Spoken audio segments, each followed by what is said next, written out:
wassalamu ala sayyidina Muhammadin wa alihi wa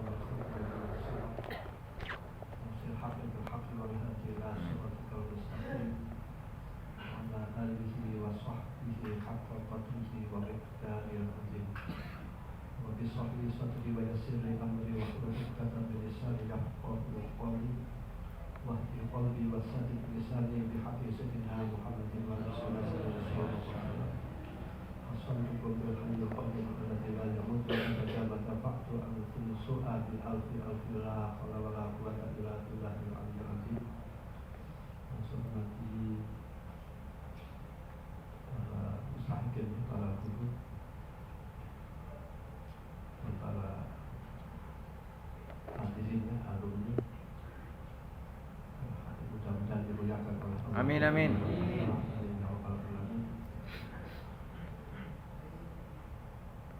Ini tujuannya untuk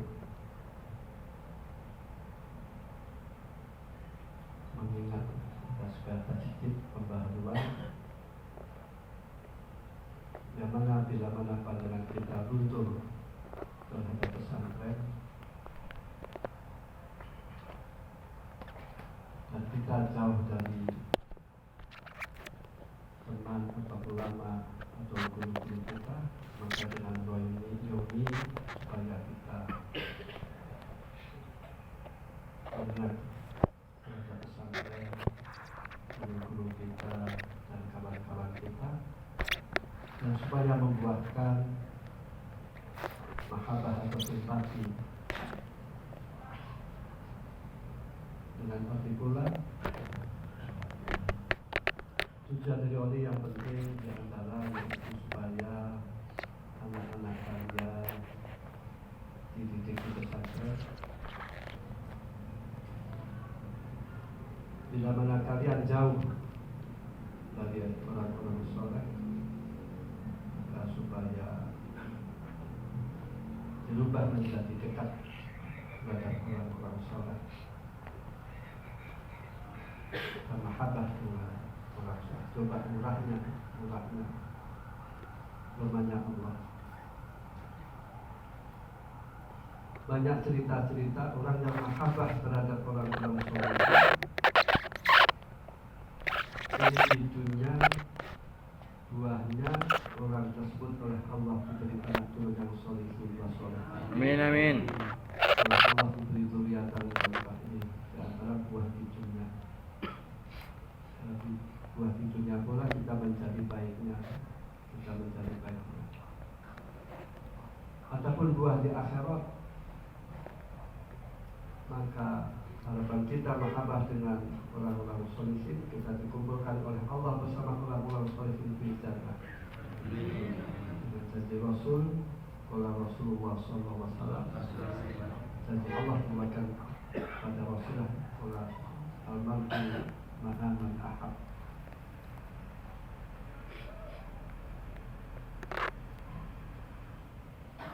Sekarang kita dihadapkan dengan zaman yang sangat memprihatinkan.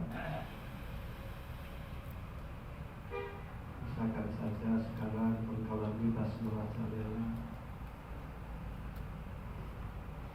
narkoba merajalela. Dan ini solusinya supaya kita mendidik anak di pesantren. Pendapat saya, silahkan kalian mempunyai pondok macam-macam, kurikulum dan lain-lain. Namun supaya dalam menyiapkan generasi, supaya anaknya dipondokkan di pondok salaf. Di pondok salaf untuk mencetak ulama, mencetak ulama berakhlak dengan kalimat. Itu Pak Yasin. Nanti saya ngerasani Pak Yasin itu dijeruti iblis yang muslim ya. Iblis yang muslim. Kata siapa yang jenengi bersatib.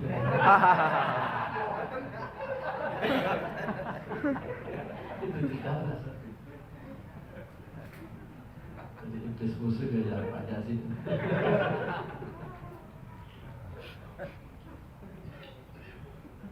Jadi supaya kita mondokkan anak yang kuat, yang yakin, sudah banyak contohnya anak-anak yang tidak dipondokkan menjadi korban pendidikan sangat jasa sekali, membuahkan akhlak yang buruk, orientasi yang buruk. Terus, selain pesantren ini kan tujuannya ini tidak lain jahmal mal saja dunia. Jadi pondok salaf itu mencetak ulama yang bisa baca kitab. Itu mayoritas alumni pondok salaf yang punya akhlak. Ini adalah mayoritas alumni pondok salaf. Saya pernah bertemu dengan Habib Thahir bin Yahya dari Cirebon, belum menteri.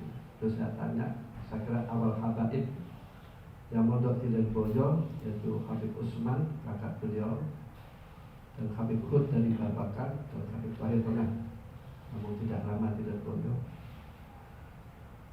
Yang mana Habib Muhammad, bapaknya Habib Thahir itu ditanya oleh bapaknya Habib Jin dari Jakarta, kenapa anak-anaknya dipondokkan di pondok Jawa. Saya juga tanya waktu bicaranya, ya, jawab beliau yaitu karena akhlak Rasulullah SAW di pondok Jawa, Jadi ada Habib Ahmad Al-Hasani juga belum mengatakan bahwasanya akhlak di Jawa itu tidak ditemukan di dunia. Menghormati para habaib, pada ulama, tidak ditemukan di dunia, hanya ada di Jawa saja. Indonesia ya, misalnya Madura, apalagi Madura ya. Jadi pondok salaf itu membuahkan orang bisa baca kitab, orang berakhlak, dan lain-lain. Kita dihadapkan narkoba marak, maka solusinya untuk menyelamatkan generasi kita, anak-anak kita, ini supaya anak-anak kita di pesantren. Saya juga minta doa mudah-mudahan anak-anak kita Amin. Jadi yang paling penting bagaimana anak-anak kita. Tidak tahunya kehidupan itu yang paling penting sekali adalah anak-anak kita. Yang lain itu mudah.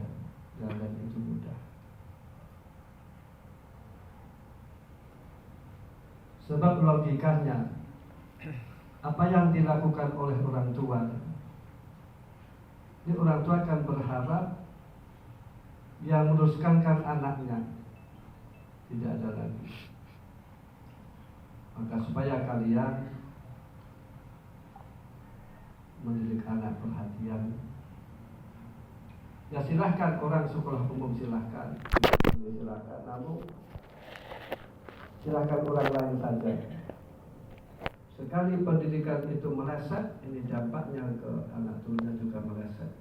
Ya, contoh saja, bupati dan lain-lain. Terus ada kiai yang kembali ke pondok salaf. Ini duriahnya itu, yang anak turunnya kiai yang di pemerintahan, ini seolah-olah hilang, identitasnya hilang,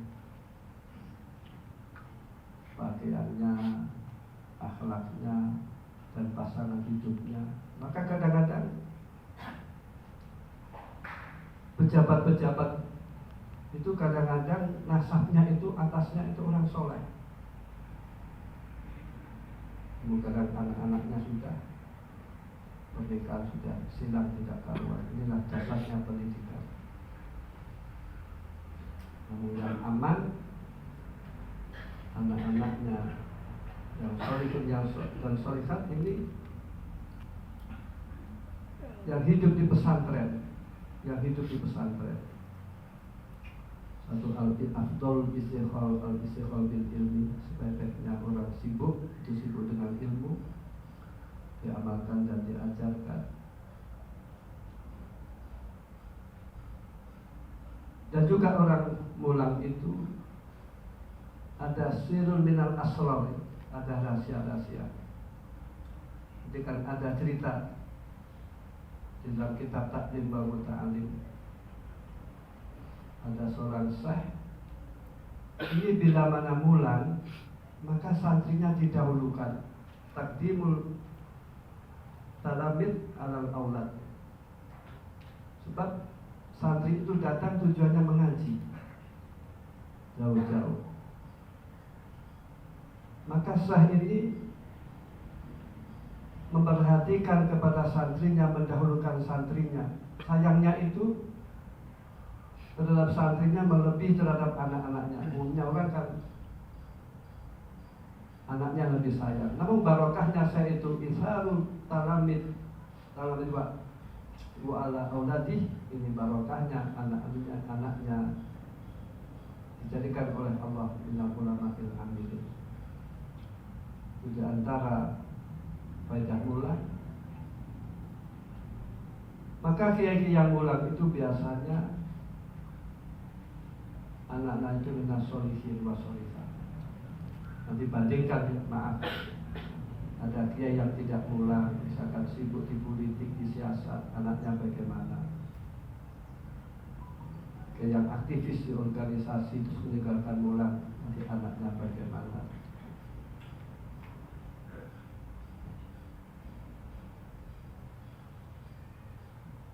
Di hal yang demikian ini, supaya kita terhadap pesantren itu memperhatikan dengan arti anak-anak kita supaya dipesantrenkan, khusus pesantren salah. Saya pernah mendengarkan orang berpandangan berbeda-beda. Kata si fulan, kiai itu sebaiknya anaknya pendidikannya dipisah-pisah. Ya, ada yang misalkan ada yang jadi demikian, dokter, insinyur. Terus kiai yang lain tidak. Kalau kiai itu anaknya dipondokkan saja semuanya. Sebab apa? Mencetak kiai itu kan tidak mudah, kan sulit. Kalau anaknya satu dipondokkan, kalau tidak jadi kan repot. Ya contoh saja, kadang ketika kita mondok satu kampung 10 orang, yang jadi kan cuma 2, 1, 3, tidak semuanya jadi kiai. Malah kalau tidak tamat kan malah nanti kadang kan nggak karuan itu.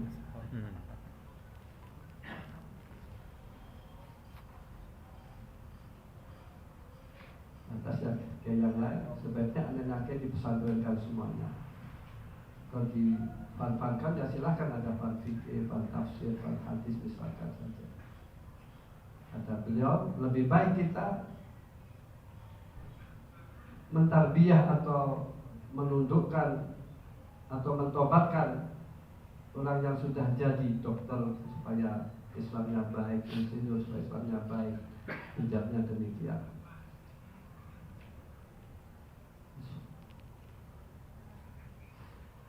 Jadi tujuan kita ini supaya kita bersyukur anak kita dipesantrenkan, dan kita mulia itu